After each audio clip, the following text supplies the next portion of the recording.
Baik, terlebih dahulu saya akan memperkenalkan diri. Nama saya Nuzul Rahma, saya mahasiswa dari Universitas Tadulako, program studi pendidikan kimia yang sedang melaksanakan PLP atau program pengenalan lapangan di SMA Negeri Model Terpadu Madani Padu ini. Jadi bagaimana kabarnya hari ini? Baik? Baik, langsung saja ya. Untuk memulai pembelajaran hari ini, alangkah lebih baiknya kita berdoa terlebih dahulu. Berdoa dimulai. Baik, sebelum memulai pembelajaran, saya akan mengabsen kehadiran kalian masing-masing. Nah, langsung saja. Jadi, materi pembelajaran kita hari ini adalah sifat koligatif larutan. Ada yang tahu apa itu sifat koligatif larutan? Ada yang masih ingat dengan pelajaran kelas 11 tentang konsentrasi? Apa itu konsentrasi? Apa saja satuan konsentrasi? Jadi, untuk mempelajari sifat koligatif larutan, kita harus mengetahui terlebih dahulu satuan konsentrasi dalam larutan. Baik, sebelum itu juga saya akan menyampaikan tujuan pembelajaran kita pada hari ini. Itu yang pertama, melalui pemecahan masalah dan diskusi kelompok, peserta didik dapat menentukan besarnya konsentrasi larutan berdasarkan satuan, molalitas, dan fraksi mol dengan tepat.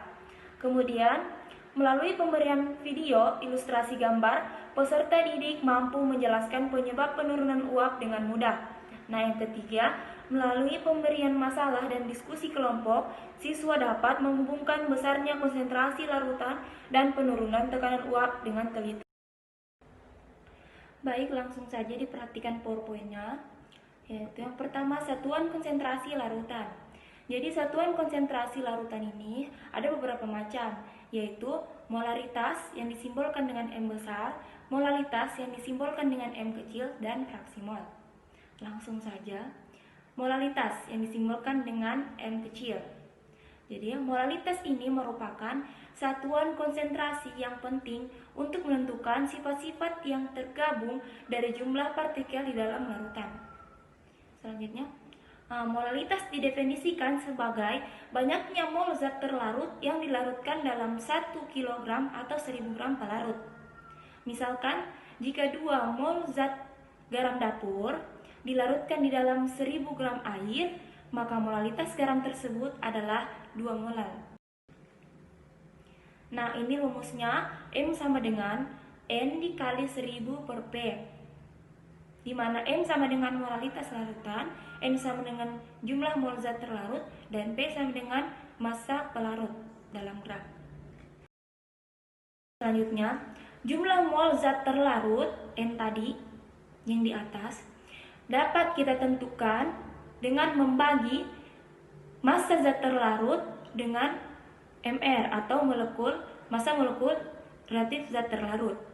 Nah, seperti ini. M sama dengan M per MR.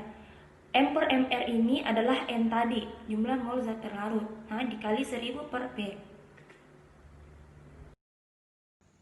Baik, selanjutnya yaitu molaritas yang disimbolkan dengan M besar. Nah, pernahkah kalian pada saat berada di laboratorium melihat suatu wadah botol larutan kimia yang bertuliskan misalnya 0,5 mHCl? Nah, apakah kalian mengerti apa itu 0,5 mHCl itu? Jadi, 0,5 mHCl itu berarti bahwa larutan HCl mengandung 0,5 mol HCl dalam air yang cukup untuk membuat volume total 1 liter. Baik, secara sistematis, rumus dari molaritas ini dapat dituliskan M sama dengan N per V, di mana M sama dengan molaritas, N sama dengan mol, dan V sama dengan volume. Baik, selanjutnya yaitu fraksi mol yang disimbolkan dengan X. Jadi, fraksi mol ini menyatakan perbandingan mol salah satu komponen dengan jumlah mol dari semua komponen-komponen. Nah, contohnya yaitu ada pada slide PPT. Perhatikan, misalnya 2 mol garam NaCl yang dinotasikan dengan A dilarutkan dalam 8 mol air yang dinotasikan dengan B, maka fraksi mol garam 0,2 dan fraksi mol B 0,8. Perhatikan gambarnya. Nah, hasil tersebut didapatkan dengan hitungan menggunakan rumus dari fraksi mol itu sendiri, yaitu XA atau fraksi mol A sama dengan NB atau mol zat B dibahagi dengan Na atau mol zat A ditambah dengan mol zat B. Begitu juga dengan mencari fraksi mol dari zat A. Nah, baik, itulah tadi materi tentang satuan konsentrasi larutan sebagai materi dasar untuk kita selanjutnya mempelajari materi sifat koligatif larutan. Materi inti pembelajaran kita hari ini adalah sifat koligatif larutan. Jadi, sifat koligatif larutan yang pertama adalah penurunan tekanan uap. Jadi, sebelum langsung ke materi, sebelumnya saya akan memutarkan video. Tolong adik-adik cermati video yang akan saya tampilkan.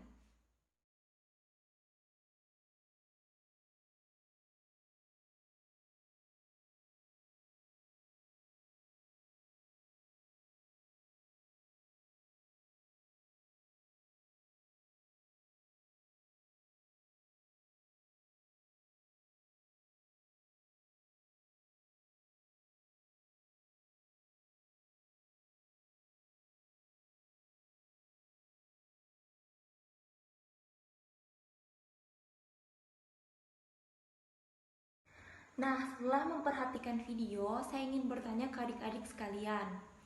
Pada video tersebut ada larutan A dan larutan B. Yang ingin saya tanyakan, pada larutan A dan larutan B ini, manakah yang memiliki lebih sedikit fasa uap? Baik, yang memiliki lebih sedikit fasa uap yaitu pada larutan B.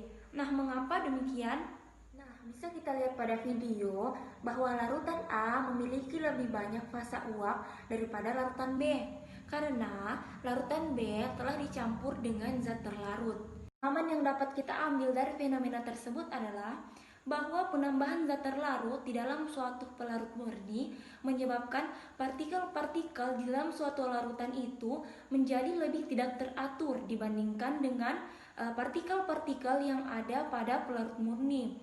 Hal ini menyebabkan tekanan uap pada larutan lebih kecil daripada tekanan uap pada pelarut murni. Nah, inilah yang dinamakan dengan penurunan tekanan uap jenuh.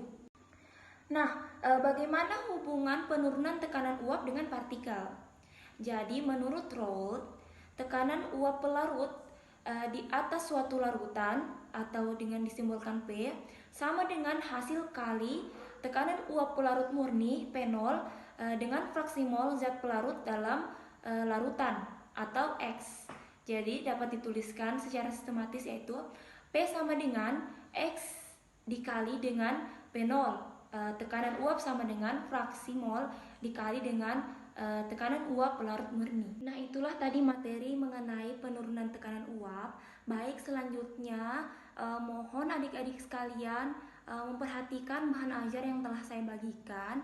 Sebelum itu, silakan adik-adik sekalian membuat kelompok yang terdiri dari 3-4 orang. Kemudian kalian berdiskusi bersama mengenai perhitungan dari satuan konsentrasi larutan dan juga penurunan tekanan uap dengan memperhatikan contoh-contoh yang ada pada bahan ajar. Baik, setelah kalian berlatih dalam perhitungan satuan konsentrasi larutan dan penurunan tekanan uap, selanjutnya saya akan membagikan LKPD untuk dikerjakan bersama-sama dengan kelompoknya. Nah, baik, setelah kalian menyelesaikan LKPD yang telah saya berikan tadi, silahkan dikumpul.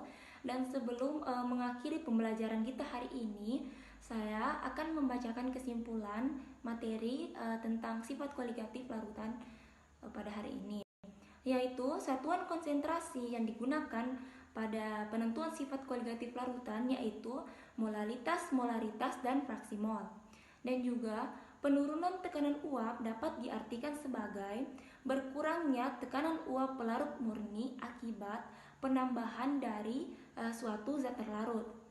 Nah, dan juga penurunan tekanan uap ditentukan dari selisih tekanan uap larutan dengan tekanan uap pelarut murni.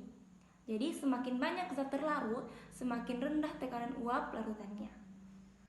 Baik, itulah materi pembelajaran kita pada hari ini. Kemudian, sebelum mengakhiri pertemuan, saya akan memberikan 3 pertanyaan untuk 3 orang tercepat yang bisa menjawab pertanyaan tersebut dan akan memberikan poin tambahan kepada 3 orang yang bisa menjawab pertanyaan tersebut.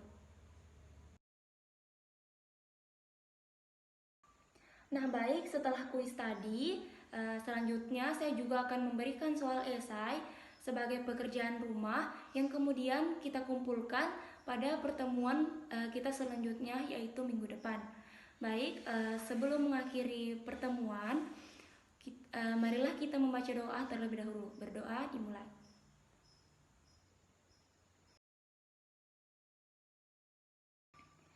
Baik, saya akhiri pertemuan kita hari ini. Wabillahi taufiq wal hidayah. Wassalamualaikum warahmatullahi wabarakatuh.